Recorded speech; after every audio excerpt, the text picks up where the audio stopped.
മിശിഹായിൽ പ്രിയമുള്ള സഹോദരീ സഹോദരന്മാരെ, പ്രിയമക്കളെ, ഈ പ്രഭാതത്തിൽ എഫേസുസുകാർക്ക് എഴുതിയ ലേഖനം 6-ാം അധ്യായം 14-ാമത്തെ വാക്യം നമുക്ക് ധ്യാനിക്കാം.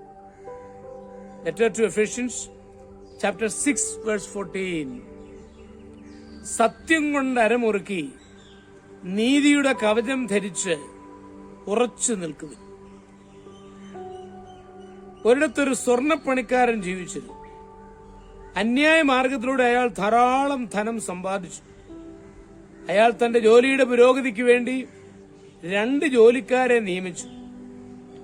മുറിയുടെ ഒരു മൂലയിൽ സന്യാസിയുടെ ഭാവത്തിൽ സ്വർണ്ണപ്പണിക്കാരൻ ഇരിക്കും.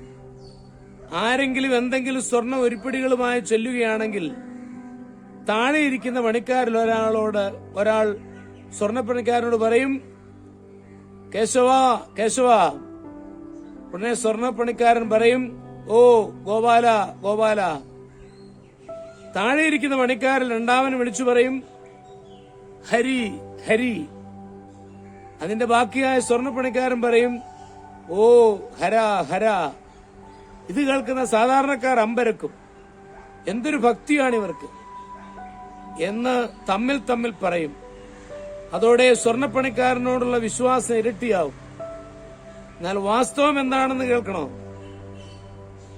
കേശവ കേശവ എന്ന് പറഞ്ഞാൽ വന്നവർ എങ്ങനെയുള്ളവരാണെന്നാണ് ചോദ്യം. ഉടനെ സ്വർണ്ണപ്പണിക്കാരന്റെ മറുപടി, ഗോപാല ഗോപാല, തരക്കേടില്ലാത്തവരാണ് എന്നാവും. അർത്ഥം, പണിക്കാരൻ രണ്ടാമൻ ഹരി ഹരി എന്ന് പറയുമ്പോൾ ഇവരെ കബളിപ്പിച്ച് സ്വർണം മോഷ്ടിക്കാമോ എന്നാണ് ചോദിക്കുന്നത്. അതാണ് സ്വർണ്ണപ്പണിക്കാരൻ ഹര ഹര എന്ന് പറയുന്നത്. അതായത് ഒരു പ്രശ്നവുമില്ല, ഇഷ്ടം പോലെ തട്ടിയെടുക്കാവുന്ന കൂട്ടരാണിത് എന്നാണ് പറഞ്ഞു വെക്കുന്നത്. പ്രിയമുള്ള സഹോദരങ്ങളെ, മനുഷ്യ